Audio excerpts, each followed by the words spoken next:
I'm in the village of Wheating, near to the town of Brandon, and I'm in search of some ghosts. And to help me, I'm meeting some ghost hunters. My name's Joanne Hunt. And you're a ghost hunter? I am indeed. You're also involved with Ghost Hunt East Anglia? That's right, yes. It's a brand new venture that we're embarking on now. What is it about ghosts? I think it's the unknown. It's delving deeper into that unknown and taking people along with that experience. Everyone's got different views and it's such an unexplored area. Yeah, it's just looking at different ways, different techniques and different experiments to try and find out what's there. How long have you been interested in the paranormal? Since I was a little girl. I first saw my granddad when I was approximately 8 years old, and it's sort of gone from there. Now, to my left, Paul Butler. Hello. Bit of a sceptic. I'm the sceptic of the group, yes. I'm the one that tries to poo-poo all the information we get. You know, if people say, oh, I can feel a chill, you know, I'm the one that looks around and see if they're standing under air conditioners and things like that, you know, or if meters are going off, I check to see if there's any wiring in the walls and stuff. So where do you go in search of ghosts?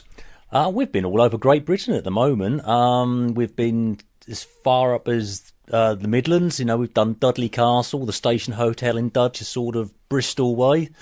We've been to the Clink Prison in London. So yeah, we've been around quite a bit, and we've done some local places in and around this area as well. We've done Hockwall Church, Santon Downham, Wheating Castle.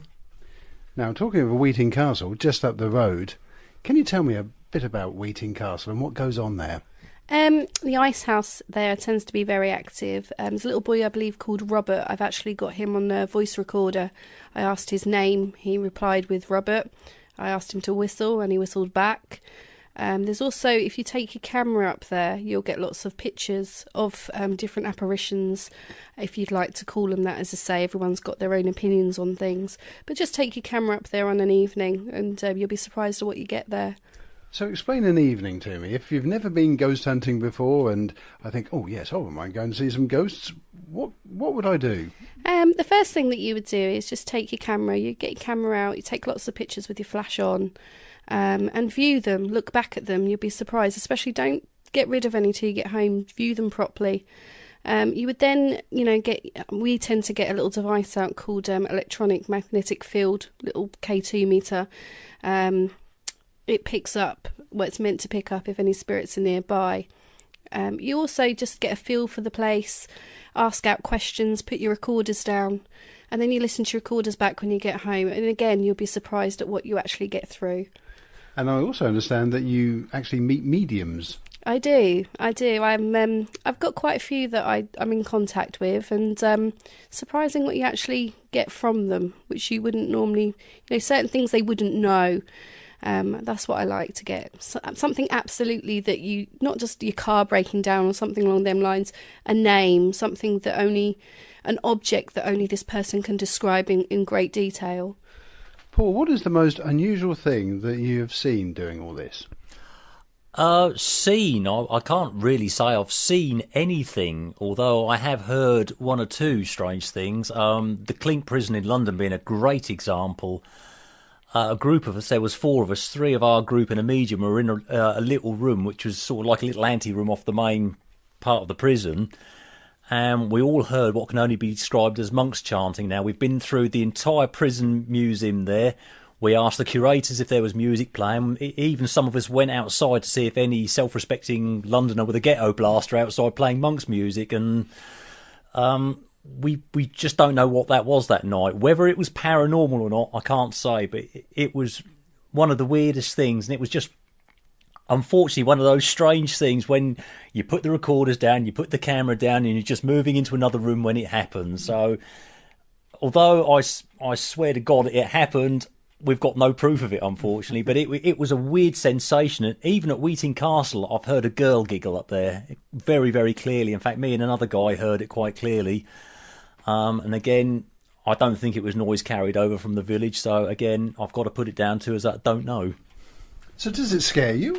To be honest, I have never ever been scared on any of our investigations. In fact, the very first place I ever went out to, they asked for a volunteer, and I was very kindly volunteered to go down a dark tunnel by myself. So there was just me and a night vision video camera. But no, I can honestly say I've never ever felt scared on any investigation. I get more scared walking through the house to get a drink in the middle of the night. I do.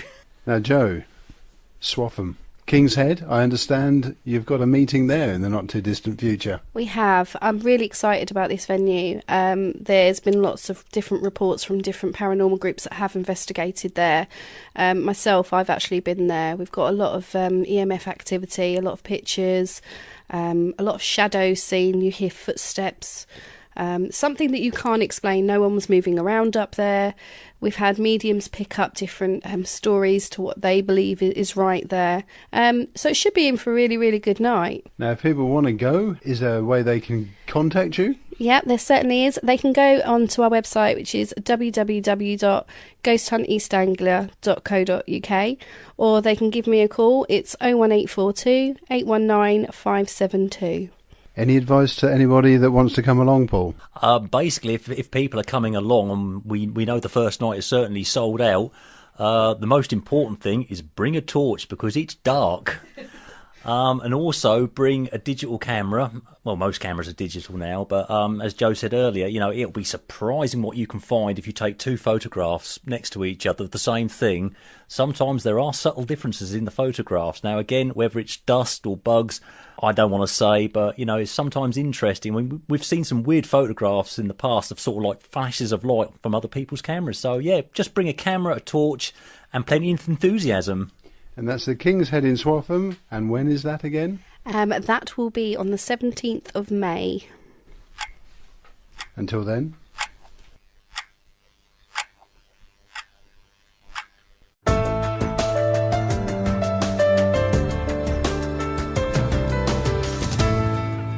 Brecklandview.com. Connecting